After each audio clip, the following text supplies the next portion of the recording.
अरे ओ उर्मिला, तेरी बहू सुबह सुबह किसी लड़के के साथ भाग गई है। उसे मत ढूंढ, अब वो तुझे नहीं मिलने वाली। वो कहते हैं ना, चिड़िया चुग गई खेत।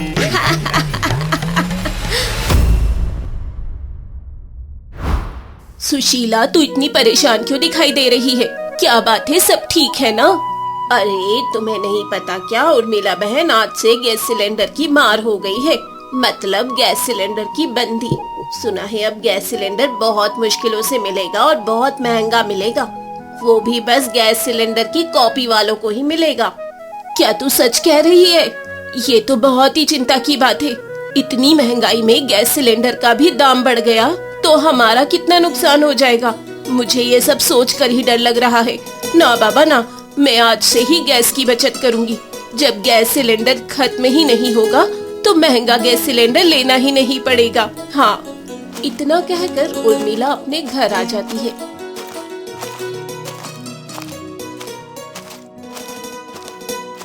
बहू, ओ बहू, सुन, आज से गैस सिलेंडर जरा संभाल कर खर्च करना। आज से छोटी छोटी चीजों के लिए गैस सिलेंडर मत जलाना। तुझे पता है गैस सिलेंडर की कितनी मार है। लेकिन माँ जी, अगर छोटे छोटे काम गैस सिलेंडर पर ना करूँ तो किस पर करूँ? गैस सिलेंडर तो इस्तेमाल होना ही है ना। नहीं बहू, देख, तू खाना बनाना तो बस चावल बनाना। ऐसे तुझे अलग चावल, अलग रोटी और अलग हांडी नहीं बनानी पड़ेगी। इससे गैस भी ज्यादा खर्च नहीं होगी। तो अब से रोज बस चावल ही पकाना, समझी? फिर गैस की बचत यूं हो जाएगी। हाँ, इतना कहकर उर्मिला अपने कमरे में चली जाती है, जबकि किशोरी खाना बनाने लगती है। किशोरी, मुझे खाना दे दो, भूख लगी है।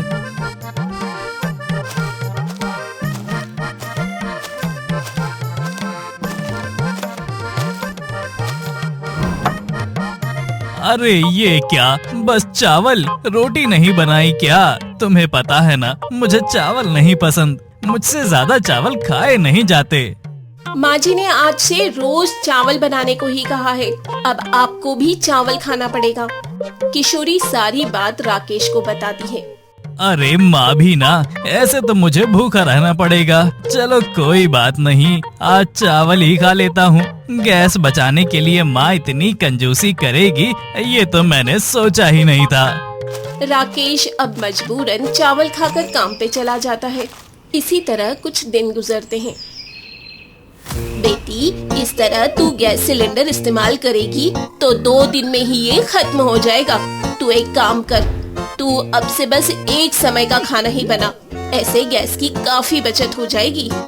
लेकिन माँ, हम सब एक समय का खाना खाकर कैसे रहेंगे? कम से कम ढंग से 2 समय का खाना तो खाना ही चाहिए। तुझे बड़ी भूख लगती है। तुझे इस मुश्किल समय में थोड़ा भी बर्दाश्त नहीं है। थोड़े दिनों की बात है, सब्र कर, समझा? इतना कहकर उर्मिला अपने कमरे में चली जाती है।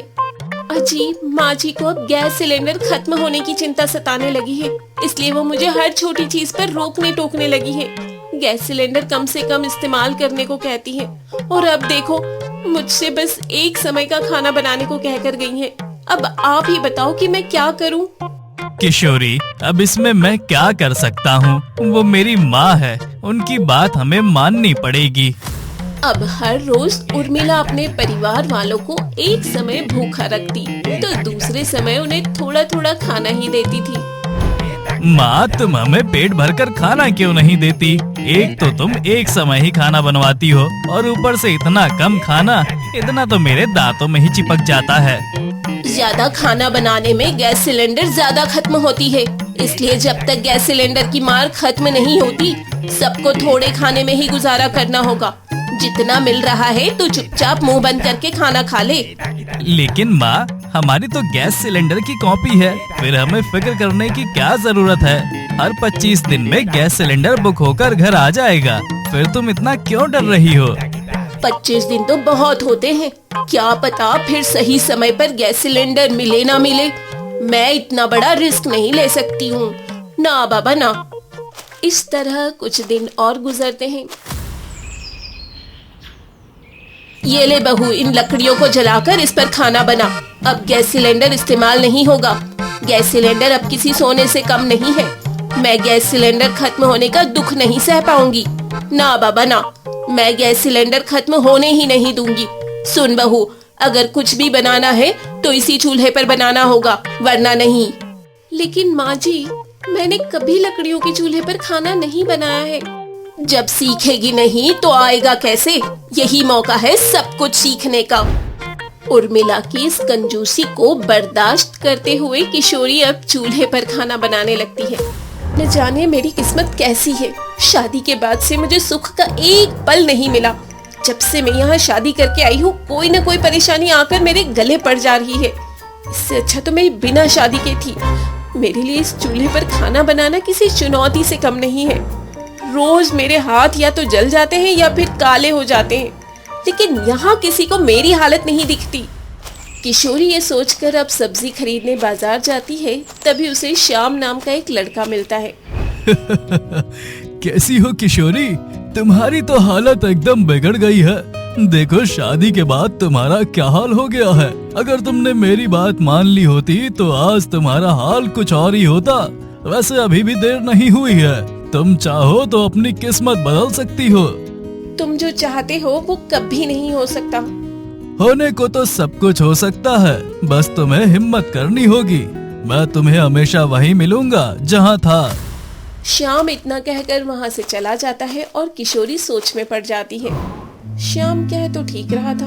मैंने सोचा था शादी के बाद मैं बहुत खुश रहूंगी, लेकिन मेरी कंजूस सास ने मेरा जीना हराम कर रखा है। न जाने उनसे मेरा पीछा कब छूटेगा।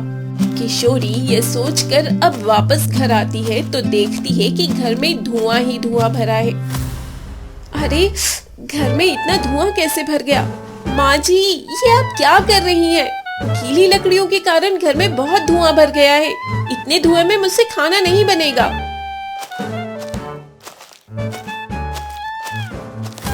अगर खाना खाना है तो इसी लकड़ी पर बनाना होगा, वरना भूखी रह। तुझे हर हाल में मेरी बात माननी होगी। देख बहू, महंगाई बहुत बढ़ गई है। ऐसे में हम बचत नहीं करेंगे तो हमारे पास कुछ नहीं बचेगा। आखिर इन गीली लकड़ियों को भी तो इस्तेमाल करना ही था ना, ऐसे इन्हें फेंक थोड़ी सकती थी। अभी उर्मिला ये कह ही रही थी कि तभी राकेश वहाँ आ जाता है। अरे अरे, ये इतना धुआं क्यों हो रखा है? अरे माँ, तुम ये क्या कर रही हो? किशोरी अब सारी बात अपने पति को बताती है। माँ, आप भी हद करती हो। किशोरी, मैं अपने कमरे में जा रहा हूँ, मेरे लिए पानी ले आओ।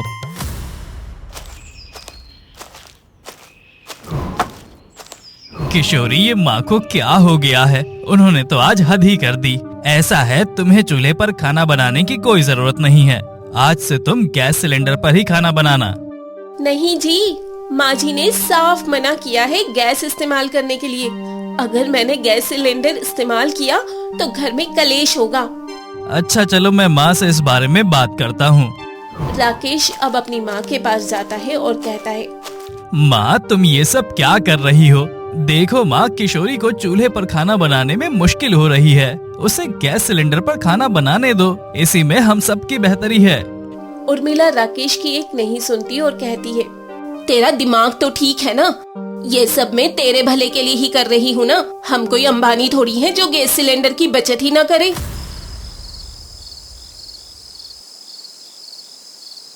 अरे, ये लकड़ियों के दाम तो कैसे आसमान छू रहे हैं। अब तो लकड़ियों में खाना बनाना भी मुश्किल सा हो रहा है। मैं सोच रही हूँ कि अगर लकड़ियाँ भी कम जलाई जाएं, तो इस महंगाई में बचत की जा सकती है। बहू, ओ बहू, सुन तो जरा। आज से एक समय में ही दोनों समय का खाना बना लेना। बार बार लकड़ियाँ नहीं जलेंगी। लकड़ियाँ भी बहुत महंगी हो चली हैं। माँ जी, ये कैसे संभव है? एक समय में मैं दोनों समय का खाना अकेले कैसे बना सकती हूँ? और ठंडा खाना कोई खाएगा भी नहीं। अरे, जब भूख लगेगी तो सब खुद ब खुद ठंडा खाना खाएंगे। तू चिंता मत कर, बस तू दोनों समय का खाना एक साथ ही बना लिया कर। और हाँ, शाम की चाय बनाने की भी जरूरत नहीं है। इसमें भी अच्छी खासी लकड़ियाँ जल जाती हैं। हमारे जमाने में ही ठीक था, जंगल से लकड़ियाँ काटकर चूल्हा जलता था। लेकिन अब तो लकड़ियों के दाम, बाप रे बाप। आसमान छू रहे हैं। जा, अब बाजार जाकर दोनों समय की सब्जियां और राशन का सामान ले आ। ठीक है माँ जी। किशोरी अब बाजार चली जाती है। तभी बाजार में उसे फिर से श्याम मिलता है।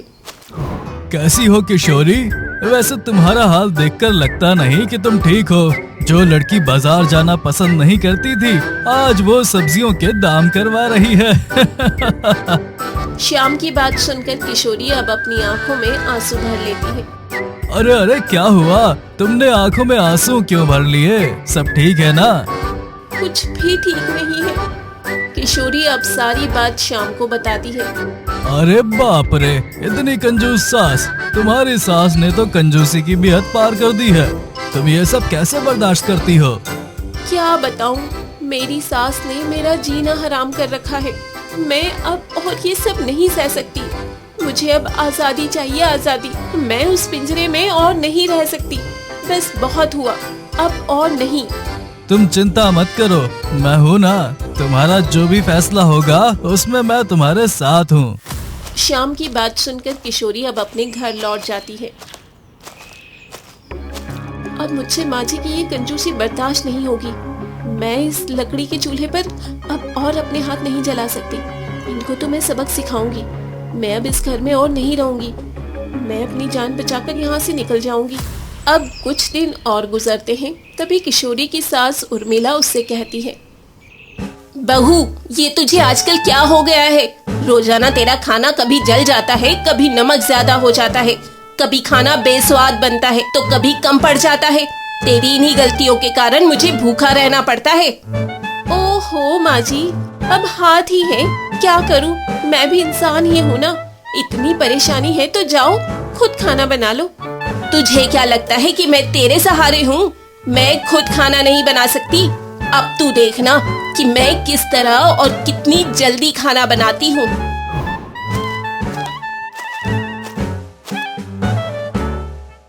अब उर्मिला गुस्से में खुद चूल्हे पर खाना बनाने बैठ जाती है और दिन भर की मेहनत के बाद जाकर चूल्हा जलता है। क्या हुआ माँ जी? दिन भर की मेहनत के बाद आपसे ये चूल्हा जला है, तो फिर खाना कब बनेगा? चल, ज्यादा मुझे ताने मत मार। मुझे खाना बनाए हुए काफी समय हो गया है, इसीलिए पहली बार में चूल्हा जलाने में देर हो गई है। लेकिन अब तू देखना खाना कितनी जल्दी बनता है।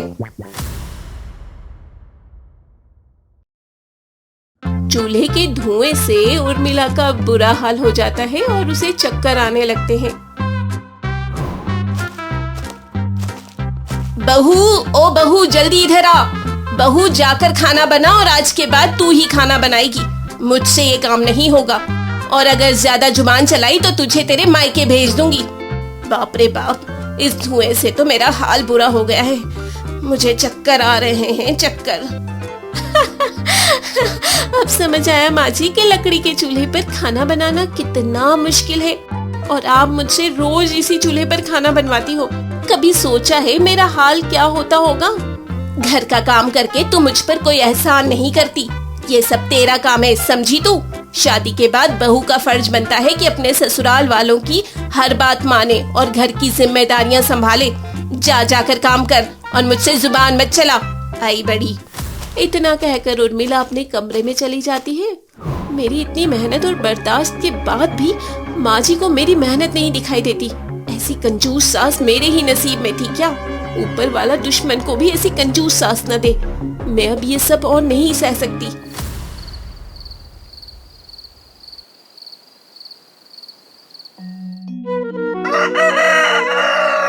किशोरी, तुमने इतनी सुबह सुबह क्यों बुलाया है? लगता है तुमने फैसला कर लिया है। तो बताओ तुमने क्या फैसला किया है? मैं तुम्हारे ही जवाब के इंतजार में हूँ। फैसला क्या करना है? मैंने तो पहले ही सोच लिया था कि अब मैं अपनी कंजूस सास के साथ और नहीं रहूंगी। श्याम, मुझे माफ कर दो। मैंने तुम्हारी बात नहीं मानी और बड़ा घर देखकर यहाँ शादी कर ली। लेकिन अब मेरी आंखें खुल गई हैं। ये घर बस देखने में बड़ा है, यहाँ के लोगों का दिल उतना ही छोटा है। कंजूसी के पैसों से ये लोग अमीर बने हैं, लेकिन सच में अमीर हैं नहीं। चलो, मुझे यहाँ से ले चलो, इससे पहले कि कोई उठ जाए। अरे वाह, ठीक है किशोरी, मैं तो कब से तुम्हारे इंतजार में था। चलो, मैं तुम्हें अब और इस घर में नहीं रहने दूंगा। चलो मेरे साथ, मैं तुम्हारा बहुत ख्याल रखूंगा। किशोरी अब अपने बॉयफ्रेंड के साथ अपने ससुराल से भाग निकलती है। किशोरी, ओ किशोरी, अरे कहाँ हो? माँ, तुमने किशोरी को देखा है क्या? मैं कब से आवाज दे रहा हूँ लेकिन वो मिल नहीं रही है। नहीं, मैं तो खुद अभी उठी हूँ। बहू कहाँ जाएगी? यहीं कहीं होगी। तू ठीक से देख। बहू, ओ बहू, बहू कहाँ है तू? अब राकेश और उर्मिला किशोरी को बहुत ढूंढते हैं, लेकिन उसका कुछ पता नहीं चलता। माँ, किशोरी का कुछ पता नहीं चला। वो घर में है ही नहीं। वो इतनी सुबह सुबह कहाँ जा सकती है? मुझे उसकी चिंता हो रही है। तू चिंता मत कर, हो सकता है वो अपने मायके चली गई हो। हम उसके घर चलकर पता करते हैं। चल बेटा, बहू को वापस लेकर आते हैं। अरे ओ उर्मिला, तेरी बहू सुबह सुबह किसी लड़के के साथ भाग गई है। उसे मत ढूंढ, अब वो तुझे नहीं मिलने वाली। वो कहते हैं ना, चिड़िया चुग गई खेत। ये सुनते ही राकेश अपना सर पकड़ लेता है। माँ, ये सब तुम्हारे कारण ही हुआ है। ना तुम कंजूसी करती, ना किशोरी परेशान होकर भागती। तुमने मेरा बसा बसाया घर उजाड़ दिया। अब बैठो अपने इस गैस सिलेंडर को लेकर। कहो तो मैं इस गैस सिलेंडर से ही शादी कर लूं। तुम्हारी कंजूसी ने तुम्हारे बेटे का घर उजाड़ कर रख दिया। अरे जाती है तो जाए, मैं तेरे लिए एक सुंदर और सुशील सी दुल्हन लेकर आऊंगी। वो एक नंबर की कामचोर लड़की थी। अब मैं ऐसी लड़की लेकर आऊंगी जो मेरी ही तरह बचत करना जानती हो। आखिर मेरे बेटे की जिंदगी का सवाल है। वो कल मुही भागी तो भाग जाए, कम से कम मेरी गैस सिलेंडर की बचत तो हो गई। अरे ओ नीला, अब तू ये सोच कि लकड़ी के चूल्हे पर खाना कौन बनाएगा, क्योंकि खाना बनाने वाली तो भाग निकली। अब तुझे ही लकड़ी के चूल्हे पर खाना बनाना पड़ेगा। जाकर खाना बना। आग जलाने में ही सारा समय निकल जाएगा। ये सुनते ही उर्मिला डर जाती है और कहती है, ना बाबा ना, मैं लकड़ी के चूल्हे पर खाना नहीं बना सकती। एक बार कोशिश की थी, मेरी हालत खराब हो गई थी। मुझसे तो लकड़ी के चूल्हे पर खाना नहीं बनने वाला। बेटा राकेश, तू मेरा अच्छा बेटा है ना, चल चल कर तू ही लकड़ियाँ जला और खाना बना ले। माँ, अब तुम क्या चाहती हो कि तुम्हारी बहू की तरह मैं भी घर छोड़कर चला जाऊं और लकड़ियों पर खाना बनाकर अपनी हालत खराब कर लूं? वो तो बेचारी इतने दिन सह गई, मुझसे तो एक दिन भी लकड़ी के चूल्हे पर खाना ना बने। जाओ, जाकर खुद बनाओ खाना लकड़ी के चूल्हे पर। मैं चला अपने काम पर। इतना कहकर राकेश काम पर चला जाता है। कुछ भी कहो, किशोरी मेहनती तो थी। अब इस चूल्हे को जलाते हुए मुझे उसकी बहुत याद आ रही है। एक बार मुझसे कह कर तो देखती कि मुझसे लकड़ी के चूल्हे पर खाना नहीं बन रहा है। मैं उसे गैस सिलेंडर जलाने की इजाजत दे देती। अब इस उम्र में मुझे इस चूल्हे पर जलना होगा। अब उर्मिला को अपनी कंजूसी का सबक मिल जाता है और अपनी कंजूसी के चलते वो खुद लकड़ी के चूल्हे पर जलते हुए खाना बनाती है।